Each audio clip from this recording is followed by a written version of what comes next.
vai tu sev atļauj atpūsties. Piemēram, ļoti daudz cilvēku atnāk uz konsultācijām, tikai uz konsultāciju, vēl viņi nemaz nesāk darbu ar sevi, jo tas līdz tam nemaz nenonāk, jo viņi neļauj sev atpūsties. Tas nozīmē, ka es nevaru veltīt laiku sev. Kā tas būs? Es tagad visu esmu padarījis, apsēdīšu uz gultā, padomāšu, ko es tagad varu darīt.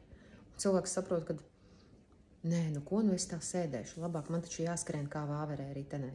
Un tādi cilvēki visu laiku izvēlās kaut ko darīt. Arī, ja viņš atnāk uz sesijām, viņam ir ļoti grūti saprast, ka pēc tam, kad tu esi izracis no sevīm tos smagās kaut kādas pārliecības, lai viņas neturpinātu tevi graut, tev ir jāizvēlās sevi.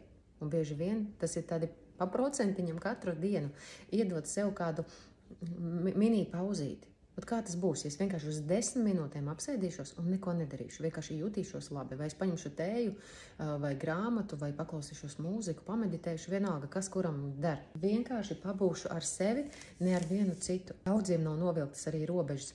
Piemēram, notiek konsultācijas. Tas nozīmē, ka tagad mums ir jāieiet tavā zemapziņā, lai tu ieraudzītu, kas tur notiek, un cilvēks vienkārši nav nospraudis robežas, viņam mājās durvis neturās ciet, pie viņa nāk iekšā bērni, partneri nerespektē, ko tu tur runā.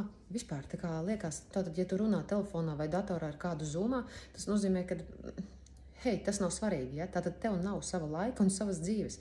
Padomājiet par to vienkārši, vai ikdienā jūs esat iekārtojušies tik ērti, lai jums vismaz atliktu 10 minūtes kaut kuru dienā, vai arī ļoti nogurušiem cilvēkiem vajadzētu vismaz ieplānot tādu, kā kaut kādās Japānā vai kur pat darbā ir, ja, kad uz 10 minūtēm līdz pusstundiņai tu vienkārši atlaidies un nosnaudies, ja, tad, kad tev ir tas lielais pārgurums. Tu velti sev to kvalitatīvo laiku un līdz ar to tu atpūties. Un tas ir viss, kas tev vajadzīgs, un tu vari atkal daudz uzlādētāks doties tālāk.